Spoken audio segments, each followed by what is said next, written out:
Imagine you and a friend each hold an identical stopwatch, starting them at the exact same moment. You stand still while your friend steps onto a high-speed train and travels far away. When you compare the two stopwatches later, you find your friend's clock has ticked fewer times than yours. Your friend aged less than you did, simply because they were moving. This strange reality is called time dilation, and it is a fundamental rule of our universe. To understand why this happens, we must start with two simple rules discovered by Albert Einstein. The first rule is that the laws of physics are the same for everyone. No matter how fast you are moving, if you are inside a smoothly moving train, a dropped ball falls straight down just like it would in your living room. The second rule is that the speed of light in a vacuum is always constant for every observer. No matter how fast you chase a beam of light, it still speeds away from you at the exact same rate. Let us picture a special device called a light clock to see how these rules change time. Imagine two parallel mirrors facing each other, with a single particle of light bouncing straight up and down between them. Every time the light hits the bottom mirror, the clock ticks once. When this light clock sits right beside you, the light travels a short vertical path straight up and down. We call the time this takes for a stationary clock proper time. Now, imagine that same light clock is mounted inside our high-speed train, zooming past you horizontally. Because the clock moves sideways while the light bounces, the light must travel along a diagonal path to catch the moving mirror. Since the speed of light never changes, and the diagonal path is longer than the vertical path, the light takes more time to complete one bounce. To you, watching from the outside, the moving clock is ticking slower than your own stationary clock. We can measure this exact difference using geometry by drawing a right triangle. The height of the triangle represents the vertical path of light, which is the speed of light multiplied by the proper time. The base of the triangle represents the horizontal distance the train travels, which is the speed of the train multiplied by the observed time. The hypotenuse, which is the longest side of the triangle, represents the diagonal path of the light, equal to the speed of light multiplied by the observed time. Using the Pythagorean theorem, which relates the sides of a right triangle, we combine these values. The square of the speed of light times the observed time equals the square of the speed of light times the proper time, plus the square of the train speed times the observed time.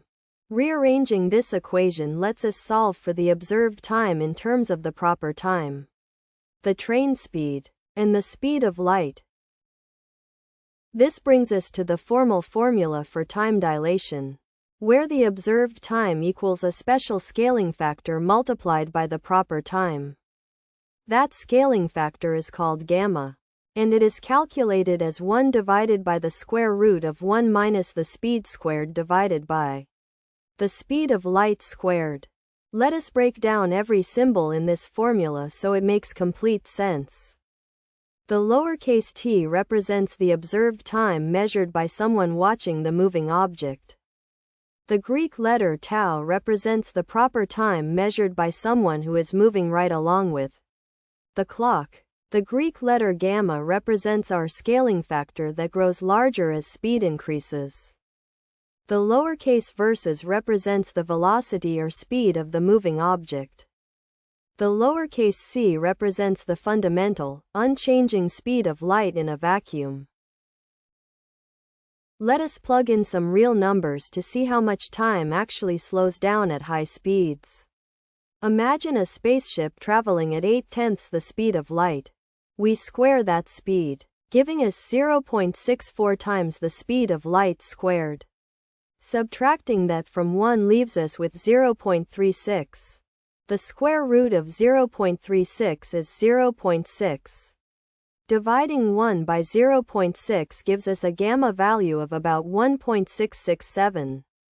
If an astronaut spends 1 hour on that spaceship, We multiply that 1 hour by our gamma value of 1.667. That means about 1.67 hours pass back on Earth while the astronaut only experiences 1 hour. This is not just a math trick, we see direct evidence of it all around us in the real world. High in our atmosphere, cosmic rays create unstable particles called muons that normally decay in a fraction of a second. Because they travel toward the ground at nearly the speed of light, time dilation stretches their lifespan from our perspective. That extended lifespan allows them to survive the long journey and reach the surface of the Earth, where we detect them daily. We also rely on this every single day with Global Positioning System satellites orbiting our planet.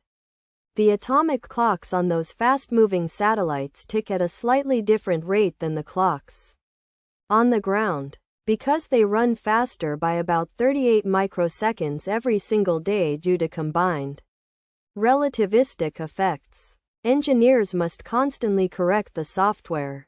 Without accounting for time dilation, your phone navigation would drift by miles within just a single day.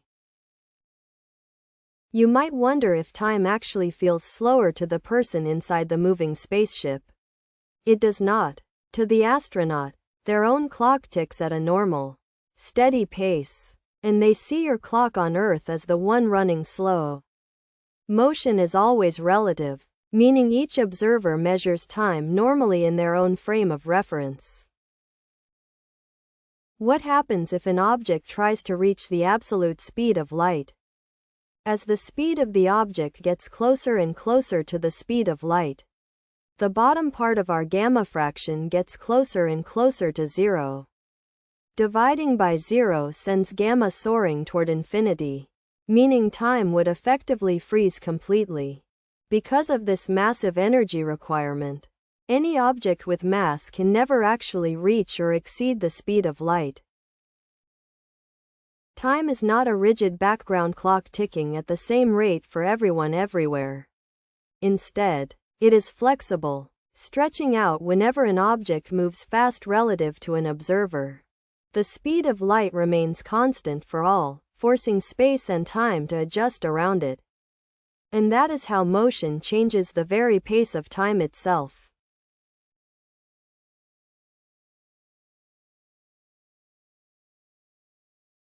Generate your own educational videos for free at eduvids.app.